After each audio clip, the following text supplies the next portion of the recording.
Xullas, mana turk kinolarida ko'rasizlar-ku, hukmdor xuddi oddiy kiyimda o'zining odami bilan, askari bilan xalqni o'rganib, tentakliklarga yuradi, to'g'rimi?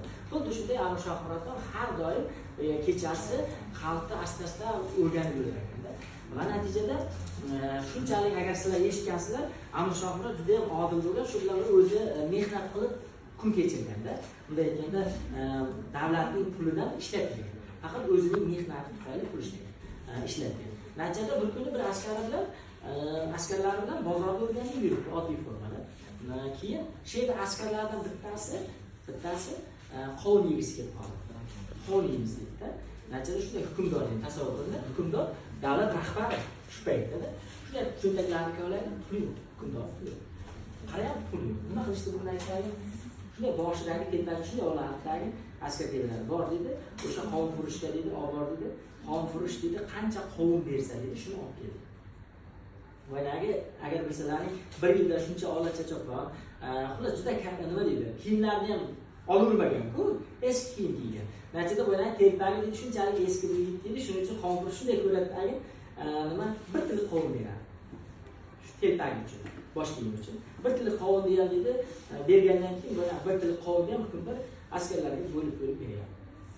Keyin yana mana korrupsiya deydi, masalan bugungi kunda mana korrupsiyaga qarshi kurashish bo'yicha juda ko'plab ishlar olib boryapti. Masalan, to'g'ri, masalan sizlar bilasizlar, Malayziya qanday qilib, nima Singapur qanday qilib nima korrupsiyadan tozalanganligi, masalan bugungi kundagi korrupsiyaga qarshi kurashlar, mana shunga bitta misolda Amir Shoh Murod davrida korrupsiyani shunday tozalaganki, dahshat tozalagan. Qayta.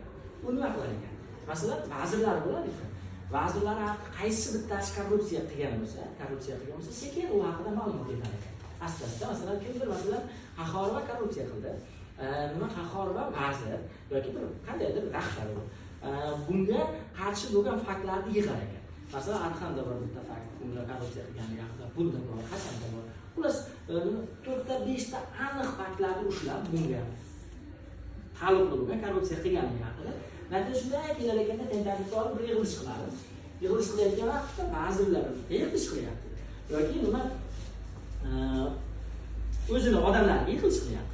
Yig'ilish qilgan vaqtda shunday turar ekanda, nima Qahhorvan turg'izadi. Bo'ylagi guvohlarni bo'ylagi Adham, boshqa 5-6 ta haqiqatdan qo'lga tushirgan, buni korrupsiya qilganligini qo'lga tushirgan odamlarni olib kelib chiqarib ko'rsatadi. Mana shunday qilgan ekansan. Bu ko'rsatib aniq bo'ldi. Keyin shuni oldida, mana bu yig'ilish vaqtida qorni yorib boradi. Shuni pichoq olar ekanda, qorni yoradi. Korrupsiya qilgan odam. Endi natijada tasavvur qilinglar, oldida shunday qilgandan keyin, birinchi bunday aytganda, ko'z o'ngida qilinyapti. Natijada bu butun xalqqa yetib boradi uning aniqlari. Shunday qilgandan keyin endi tasavvur qil, raqibam shunday korrupsiya qilaman deb o'tirganda, qilar edi bu oldin. Bu ham qilardi, olib qo'lga tushmagan. Bu ham qilar edi, qo'lga tushmagan oldin. Buni shunday qilgandan keyin, jazolagandan keyin, bu nima qiladi? To'xtatadimi? Qilmaydi. Bu ham to'xtatadi. Xuddi shunday qilgandagi nima davlatda adolat bo'lmaydi.